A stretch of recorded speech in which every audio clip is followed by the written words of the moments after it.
The following is a collection of art pieces I have been working on in the last 2 years.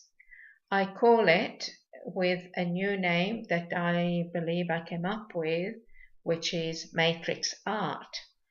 This is because the pictures that you're about to see can be made as big as you like, given that I have used their original and then scanned it.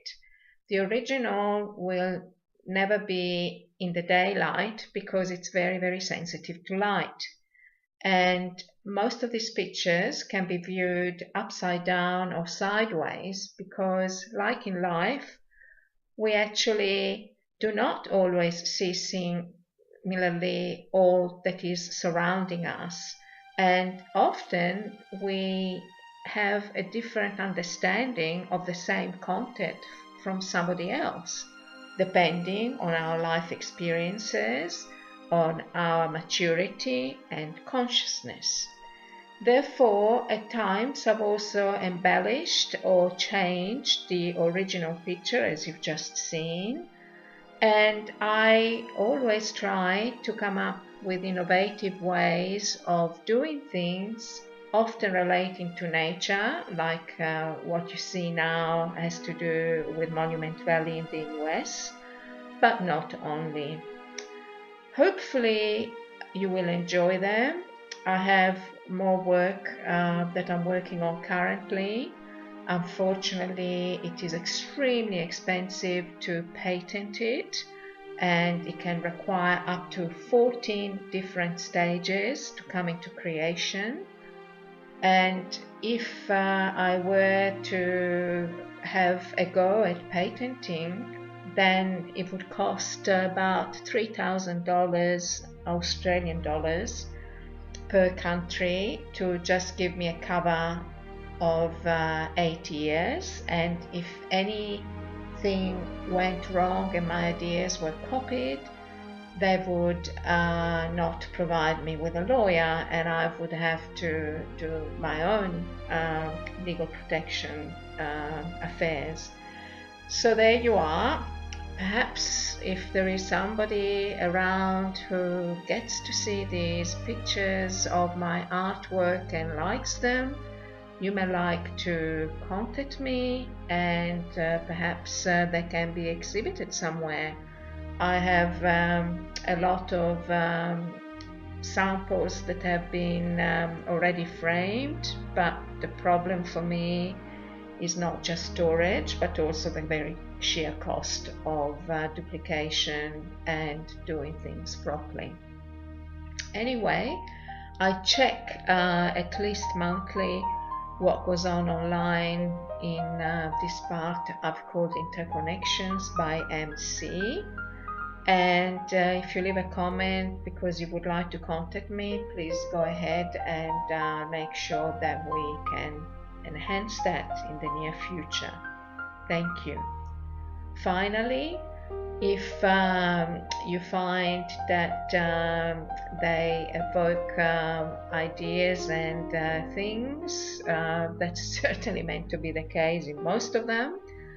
I usually start with an initial idea, and while I listen to information on quantum physics, metaphysics, current edge scientific discoveries, energy medicine, and philosophical thought and so on, I allow myself to be guided into other dimensions, and I try to use vivid colors most of the time, but not always.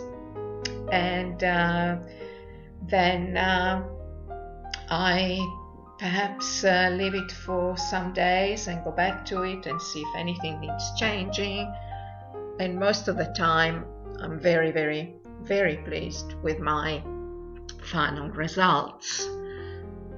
I believe that we have all got creativity within us, that often educational systems and parenting have not helped that to come to the real fore.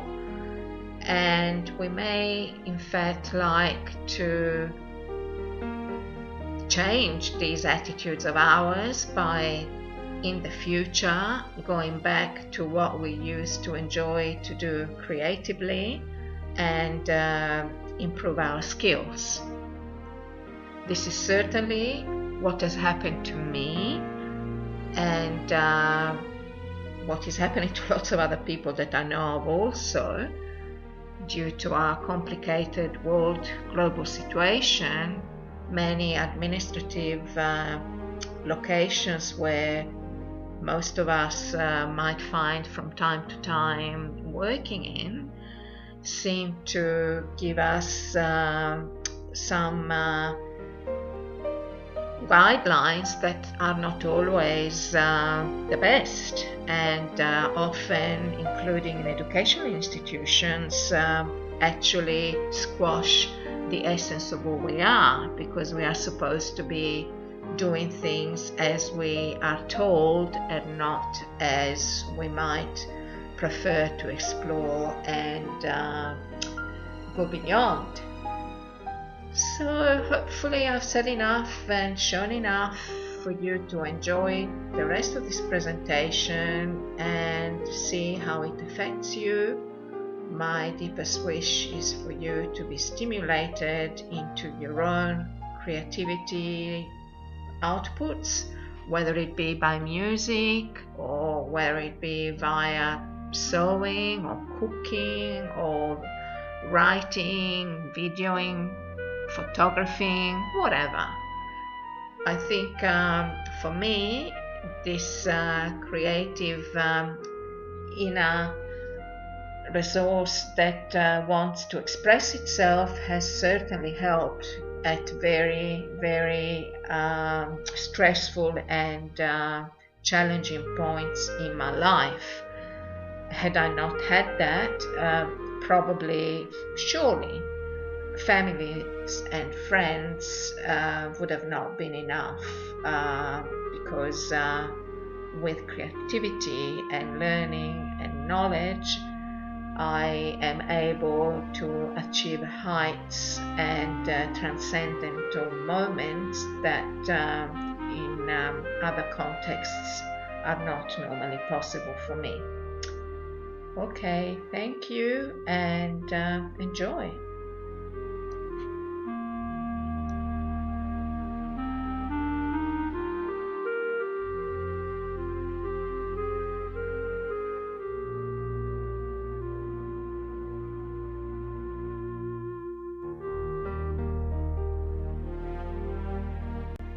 I conclude saying that our names are immaterial because everyone can be creative if they put their heart and minds to it, and we're all interconnected anyway and part of a big whole.